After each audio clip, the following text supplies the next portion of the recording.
Hello and welcome to a news weekend episode of the Leveraging AI podcast, the podcast that shares practical, ethical ways to leverage AI to improve efficiency, grow your business, and advance your career. There are, as every week, a lot of exciting news that happened this week, including some serious funding round with a known name that has started a new company and raised $1 billion as his seed round, which is not something I remember anybody ever doing other than Elon Musk with this new era of AI, but he's Elon, it's not like anybody else. And some interesting news as regulations, as well as some additional hints on what should be expecting from GPT-5 or whatever it's going to be called and when it might come out. So let's get started. And we'll start with Ilya Sutskever. So if you remember Ilya, if you have been listening to this podcast for a while or just been following AI news some other way, Ilya has been one of the co-founders of OpenAI. He has been the chief scientist of OpenAI for many years, and he has been with that company since its inception. And he is the one that has initiated the ousting of Sam Altman back at the end of last year because he might have seen something that meant that OpenAI, from a safety perspective, is not moving in the right direction. He then went completely undercover when Sam came back, and we didn't know exactly what he's up to. Nobody referred to what he was doing in the company, and there was complete radio silence, including from Sam Altman, that was asked about it several times. But then Ilya left the company and shortly after founded a new company called SSI, Safe Superintelligence, which with a goal to create a safe superintelligence. Superintelligence is an AI platform that would be more capable than humans. So there's AGI, which is artificial general intelligence, which is supposed to be an AI entity that is as good as humans in all or most cognitive tasks. And superintelligence, which surpasses human capability across multiple aspects of cognitive tasks. So Ilya founded the company with two other partners, Daniel Gross, who's going to be the CEO of the company, and Daniel Levy. And Daniel Levy, who is supposed to be the principal scientist, with Ilya as the chief scientist officer of the company. And they have just announced that they are raising $1 billion at a $5 billion valuation from some large names like Anderson Horowitz and Sequoia and some other big names. This funding is supposed to allow them to buy the computing power they need as well as attract top talent into the company. But they're taking a very different path from the big players such as OpenAI, Anthropic, and so on. Their plan is to, as they mentioned, develop a safe super intelligence solution. So they're planning to stay with a small team that's going to be split between Palo Alto, California, and Tel Aviv in Israel, and focus on R&D at least in the next few years. And their idea behind it is that they can focus on developing a safe system without the pressures of developing a product that needs to make money. That being said, as I mentioned, they were able to raise $1 billion as their first round of funding. So there's a lot of people who believe that path will lead to some serious revenue in the future. Now, if you ask yourself, how does a company that just gets started, that has no clear horizon on how or if they're going to make money, raises $1 billion at a $5 billion valuation? There's two answers to that. One is the people, right? You bet on the jockey, and all three people are highly capable AI researchers that has done significant things in this field. Daniel Gross has been leading AI initiatives at Apple, and Daniel Levy, together with Ilya Sutskever, has been in OpenAI for many years. So it was pretty obvious they're going to raise a significant amount of money. It just wasn't obvious that it's going to be that much money. But that's the direction. The other interesting thing that they mentioned is that they're planning to scale the AI in different ways than the traditional ways. Meaning, we all know the scaling laws that basically says that the more data and more compute you're going to give these models, they're going to become better. And what Ilya is saying is that they have a different path that they're going to take that will prove that it can be done without going through the regular scaling laws and scaling capabilities, just throwing more compute at it in order to get better models. So what does that mean? They didn't exactly share, but Ilya being Ilya, again, one of the top minds in AI in the past decade, I'm sure he has an interesting path to go after, and it will be very interesting to follow how SSI does in the next couple of years. Now, from Ilya, who left OpenAI, to OpenAI themselves, and specifically to OpenAI Japan. So, if you've been following the AI news this week or the internet in general, you have seen a lot of news talking about Tadao Nagasaki, who is the CEO of OpenAI Japan, who made a significant announcement at a KDDI summit. And in that summit, he shared a slide that talks about the growth of ChatGPT. And what the graph is showing, it's showing an exponential growth that is showing that GPT Next, that's the name that was on the chart, that is going to be released in 2024, is going to be 100 times more powerful than GPT-4, which is their leading model that now finally some models can compete with.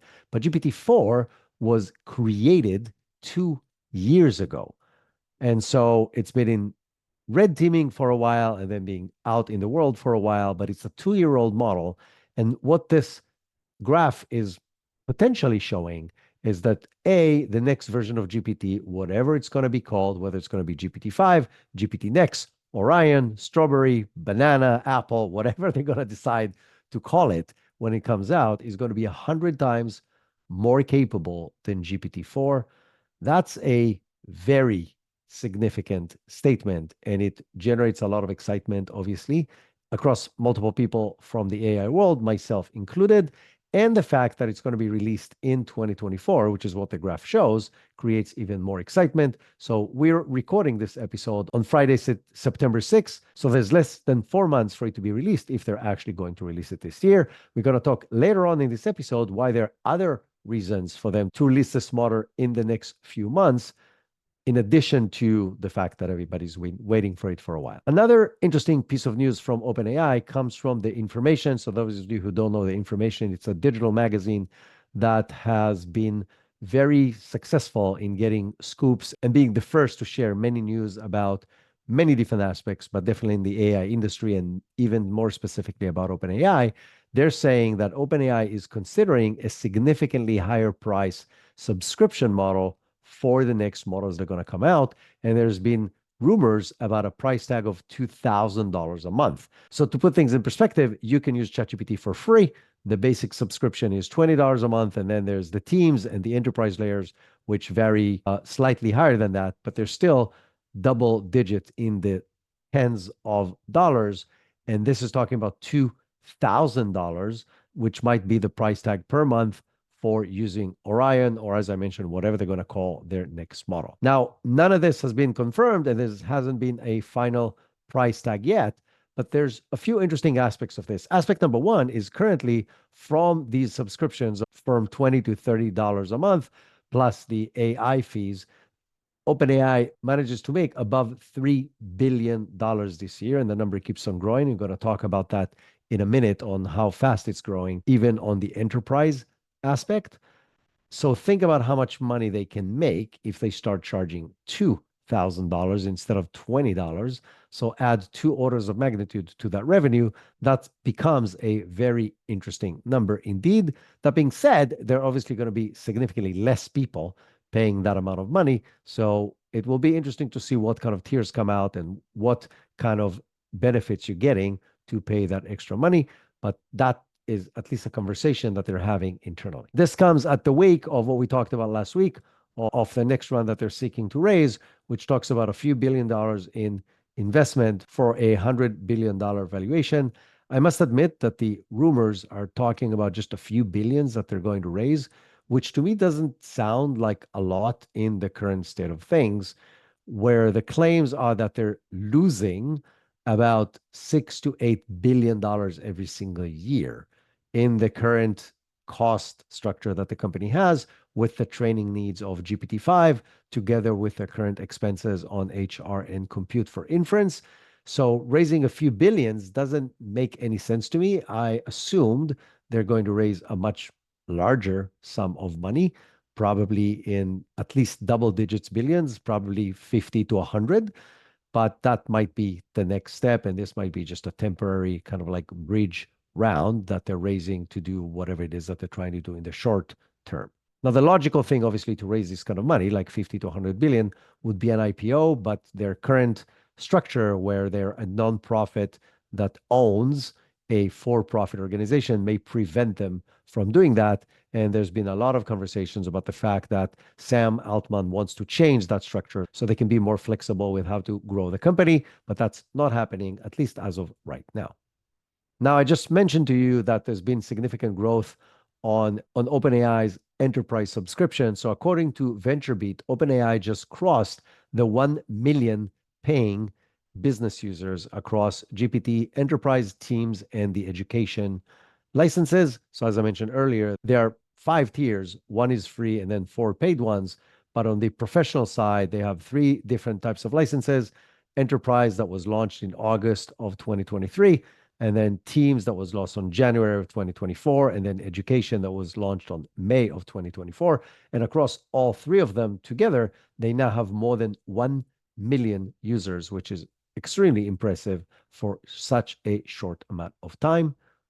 The other interesting parameter is that more than half of those licenses are outside of the US, and the biggest markets outside the US for OpenAI are Germany, Japan, and the UK. And they have a big variety of users across different industries. So some mentionable, notable names include the Arizona State University, Moderna, Rakuten, and Morgan Stanley. So completely different industries, different places around the world, but huge, large organizations that are using OpenAI across different aspects of the companies that these organizations are doing. Another very interesting reference point to the success of ChatGPT specifically, but in general, AI in the professional market, is that the API usage has doubled since the launch of GPT-4o Mini just a couple of months ago. So in July of 2024, OpenAI announced GPT-4o Mini, which is a smaller, faster, and much cheaper version of GPT-4o. And that has taken the AI world by storm because it provides very capable API for significantly less money that is still very fast, similar to what other models has done. And this, as I mentioned, just announced that doubled the API usage since its launch in July. So what this comes to show you is that there's a very lucrative and ripe enterprise market for AI capabilities, and OpenAI are obviously not the only player in the game. So based on TechCrunch, Anthropic has just introduced Claude Enterprise. So it's a new subscription plan for its very successful and very capable AI chatbot Claude that they are now providing to enterprise customers. The benefits of the enterprise license beyond the regular paid license is, first of all, you get a much larger context window. So enterprise clients gets 500,000 tokens context window, where the regular paid subscription is 200,000. But the more important thing is that ChatGPT's context window is currently 128,000 tokens. So it's 3.5 times larger if you go with the Anthropic path. So if you have large files or large things that you want to upload or download, it can make a very big difference. Now, you also get projects and artifacts, which is their automation and their code and platform running capabilities, which I absolutely love. So that comes with collaborative environments where multiple people can use the same projects and the same artifacts workspaces, which I think is very helpful for companies. They provide GitHub integration for engineering companies, and they provide various managerial and security, compliance monitoring, and so on to manage the entire environment, which does not exist in the regular paid license. The only thing they didn't share is what's going to be the pricing of the enterprise platform, but I assume it's going to be close to what OpenAI is, which they're not sharing either. It's probably around $30 to $35 a month. That's most likely what it's going to be. But they're jumping all in on that very lucrative market in order to capitalize on the very significant need and drive and willing to spend money that exists right now when it comes to applying AI to at the enterprise level. So since we're already talking about Claude and we mentioned artifacts, which is their setup that allows you to see on the right side of the screen the outcome of what the AI is doing, which I absolutely love. I use artifacts every single day. It allows you to see the code running of code that you're generating and the documents that it generates and graphs if you're generating graphs and so on. It's a very useful tool. So what they're added now is the capability to highlight just one segment of what's in artifacts and ask the AI to change just that. So previously you had to change the whole thing and then it may or may not do exactly the same thing. Usually it will not.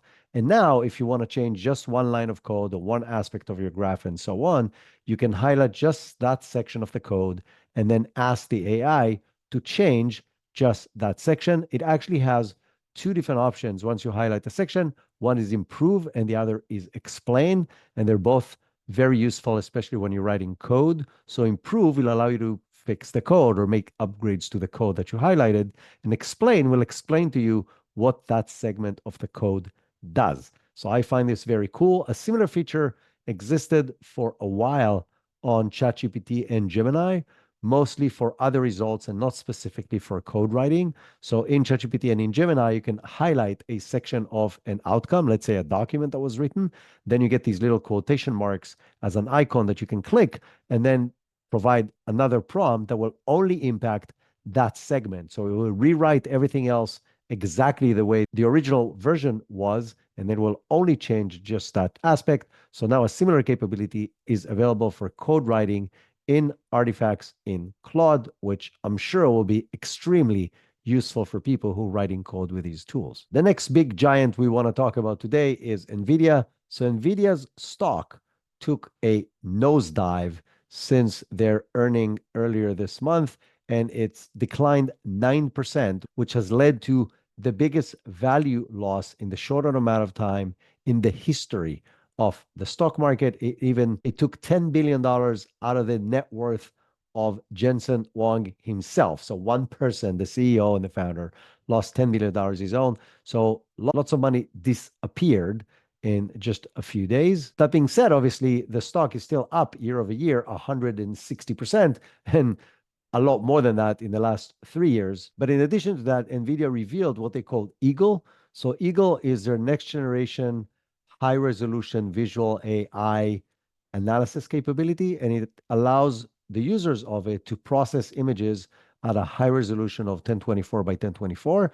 And it can be used for multiple tasks, including very capable OCR across multiple types of documents, as well as deep understanding what's happening in images. And that has obviously applications across legal and e-commerce and education and accessibility and research and many other aspects, because to be able to understand images and documents in a very deep way is very helpful. Part of NVIDIA's process to be more than just a hardware company, and they've been releasing more and more software platforms, infrastructure, and capabilities for people to use, hopefully on top of their chips. Now, since we mentioned most of the big players, there's one player we haven't mentioned yet, which is xAI, which is Elon Musk's AI company. Recently, I've shared with you that Grok 2, which is the latest version that it released, has been significantly better than Grok 1 and 1.5. And it's the first time that people started taking it seriously because it's providing results that are in par with many other tools. But when Grok 2 was released, I told you that Elon Musk is talking about that this is just the beginning,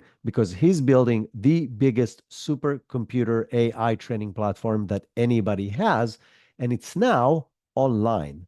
So this supercomputer called Colossus has been built in Memphis, Tennessee, and it has 100,000 NVIDIA H100 GPUs in one cluster.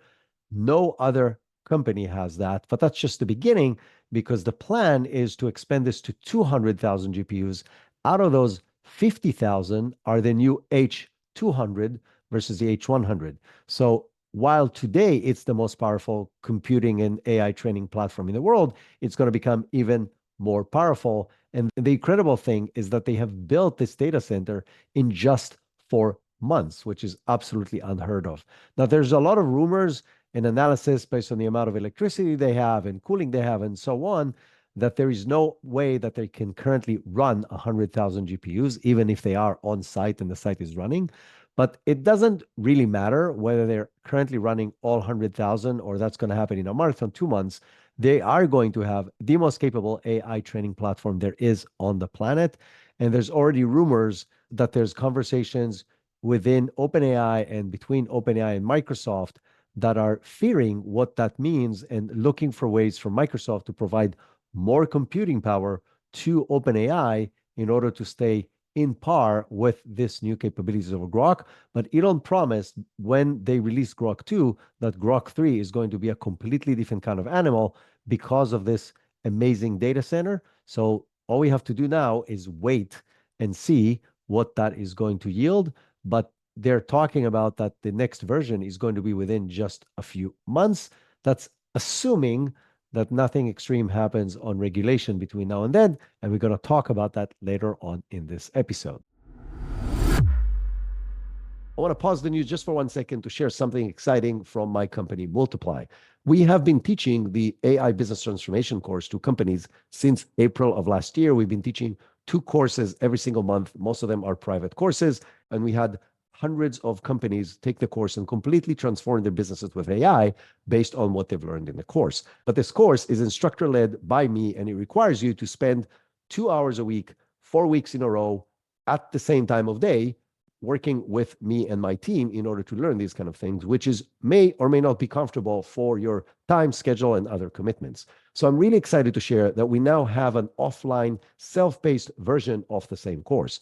You can log into our platform and there's a link in the show notes, so you don't have to look for it or try to figure out or remember what I say. Literally just open the platform which you're listening right now, and there's a link in the show notes which will take you to get to the course. The course is 8 hours of video of me explaining multiple aspects on how to implement AI in your business, going from an initial introduction to AI, if nothing, all the way to hands-on experimentation and exercises across multiple aspects of the business, from data analysis to decision making to business strategy to content creation. Literally every aspect you can use AI in your business today, including explanation, tools, and use cases for you to test, as well as a full checklist in the end of how to implement AI successfully in your business. So if this is something that's interesting to you and you don't have the time to spend time with me in an instructor-led environment, you can now do this on your own and drive significant efficiencies to your business using the step-by-step course that we now have available.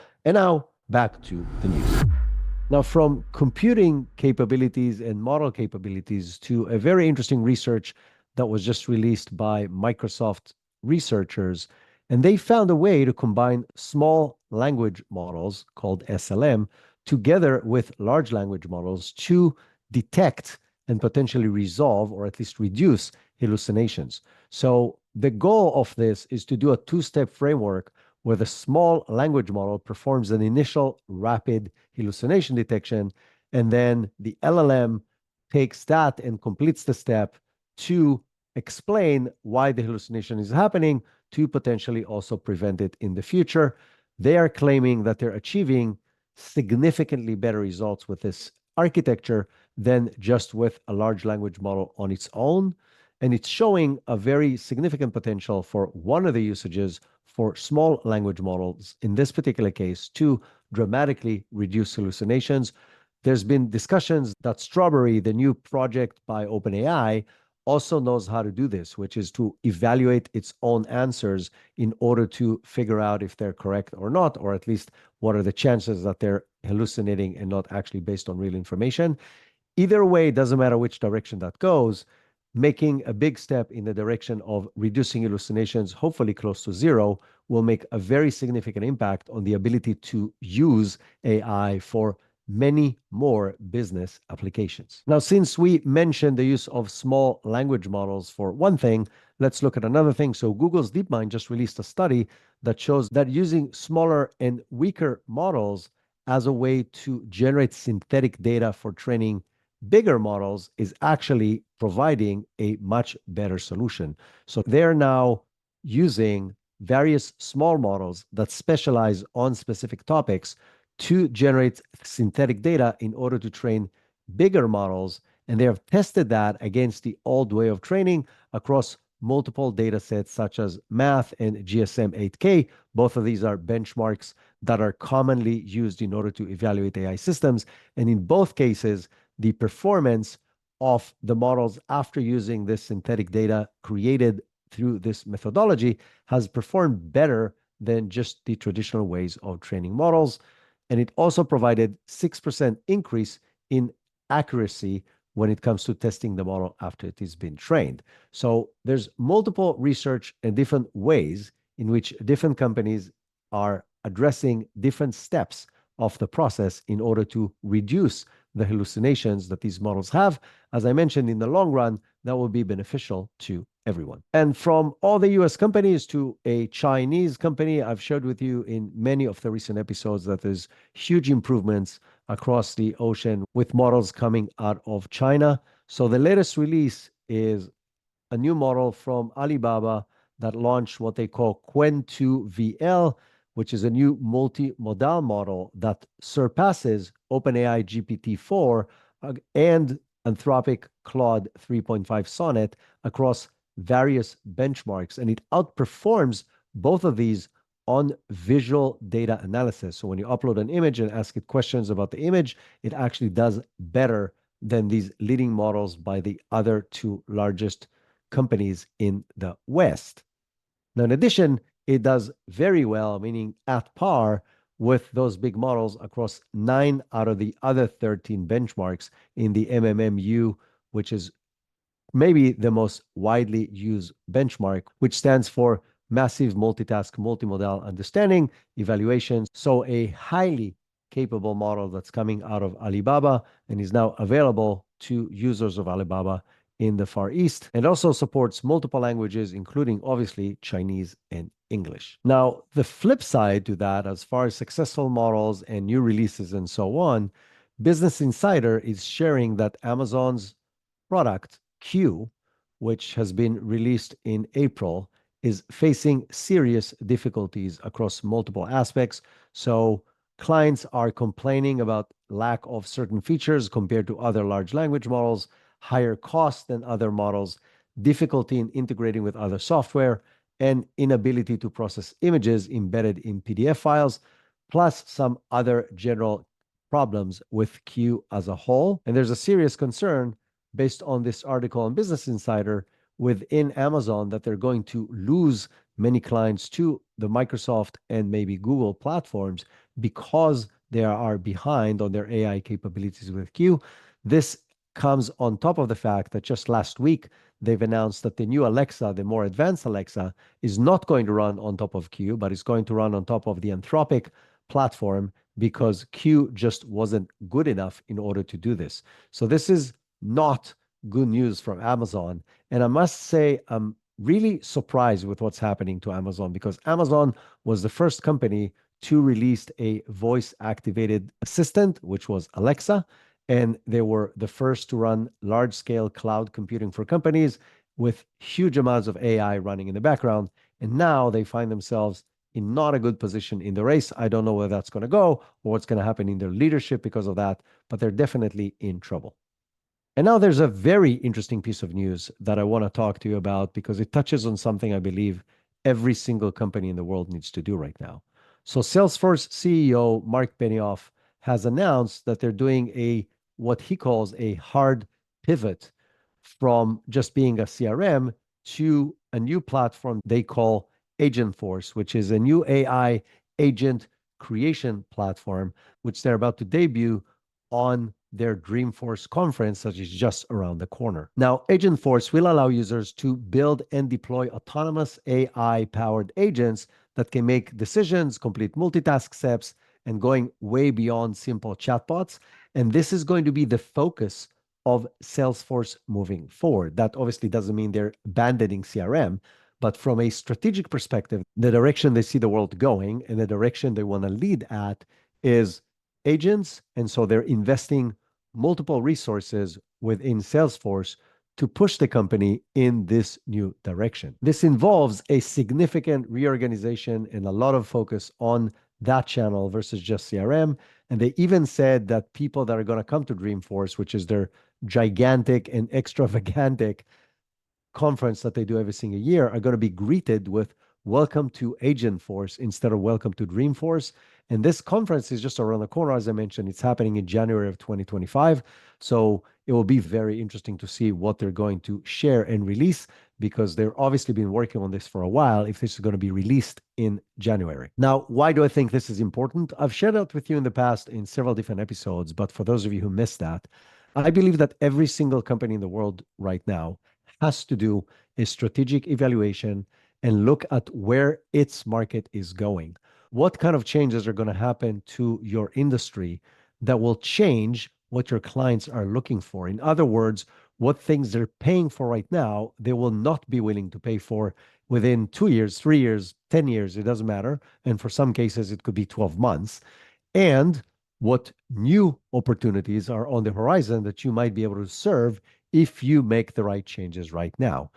Companies who are not going to do that may lose everything because the entire industry may change and the offering they're offering right now might be either less needed or not needed at all. So if you're in a leadership position in any company, what I suggest to you is take your leadership team, go to an offsite, potentially bring some external help that can help you brainstorm this, and think very hard how AI will impact your niche and your industry, and figure out what current products and services are going to deteriorate and maybe disappear completely, and what other opportunities are on the horizon that if you move first, you may be able to capitalize on faster and hopefully bigger than your competitors. Now, I told you in the beginning, we're going to talk a little bit about regulation. So, the United States and the UK and the European Union have signed on to the Council of Europe's High Level AI Safety Treaty. That's a mouthful, but it's actually a smaller mouthful than what this organization was called before.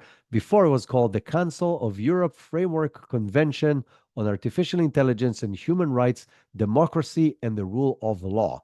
So this new name is actually a lot shorter, but many companies have signed to join that treaty, including the countries that I mentioned before, but also countries like Andorra and Georgia and Iceland, Norway, the Republic of Moldova, San Marino, and Israel. Sadly, or interestingly, absent from this initial treaty are countries from Asia, Middle East, and Russia, which potentially means that this treaty may not be as global as people are hoping. But this is the first and initial international group that is looking to evaluate and potentially impact the applications and implications of AI on the human society as a whole. And they've stated that they're going to focus on three main areas: protecting human rights, including data privacy and anti discrimination, safeguarding democracy, and upholding the rule of law through AI risk regulation.